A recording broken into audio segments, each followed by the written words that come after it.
Alright mga amigos, ipinasilip ng mandatory challenger ni The Monster Naoya Inoue na si Sam Goodman ang kanyang ginagawang training kung paano patigasin ang kanyang bodega. Ito ay sa pagkakilala nga po na isa sa mga pinakamahusay na body snatcher sa laro, itong si Naoya Inoue. Kaya naman talagang pinaghahandaan ni Sam Goodman ang Malacanang sa lakas sa suntok ni Naoya Inoue na alam niyang ipuputok sa kanyang bodega sa darating nilang laban. Ayan nga po't pagmasdan ng video kung paano tinatrabaho ng sparring partner ni Sam Goodman ang kanyang bodega.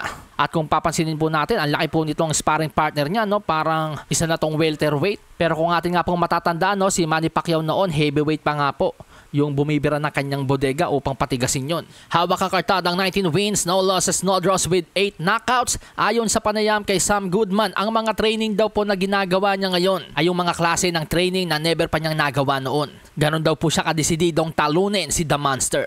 Sa kabilang banda, speaking of training, ibang klase rin daw po ang preparasyon ni Naoya Inoue ngayon. Kung sa naging laban daw po ni Naoya The Monster Inoue kina Luis Pantera Neri at TJ Doheny ay nag-focus ang kanilang team sa pagpapalaki ng katawan ni Naoya Inoue. Ngayon daw po speed ang focus ng team ni Naoya Inoue. Dahil hindi po stationary fighter itong si Sam Goodman. Mabilis din po yung footwork nito.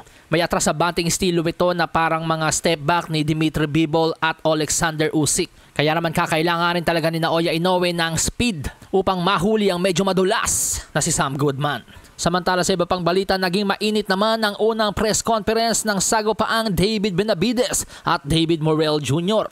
Tanong kay David Morrell Jr., bibihira daw po yung naghahamon o gustong makalaban ang isang The Mexican Monster na katulad ni David Benavides. Bakit daw po hinahabol ni David Morrell si Benavides? Sagot ni Morrell, he just wants to fight the best in the division. And if Benavides is the boogeyman, Morrell wants to show the world that there's a scarier fighter out there. His name is David Morrell Jr. Bilib naman daw po sa tapang ni David Morrell Jr. si David Benavides. Kaya naman banat po ni David Benavides, these are the type of fighters I want to fight. I want to fight the people that have confidence in themselves. And I'm not playing when I'm saying I'm gonna break his mouth because that's exactly what I'm going to do. At dahil sa sinabi ni David Benavides na babasagin niya ang bibig nitong si David Morrell, nagkainitan nga po ang dalawang boksingero na hanggang sa photoshoot nga po kinailangan pang paghiwalayin. Ang sagopaang David Benavides at David Morrell Jr. ay labanan po ng dalawang undefeated sa light heavyweight division na ang magwawagi ay tiyak na siyang magiging mandatory challenger ni undisputed light heavyweight champion Artur Beterbiev.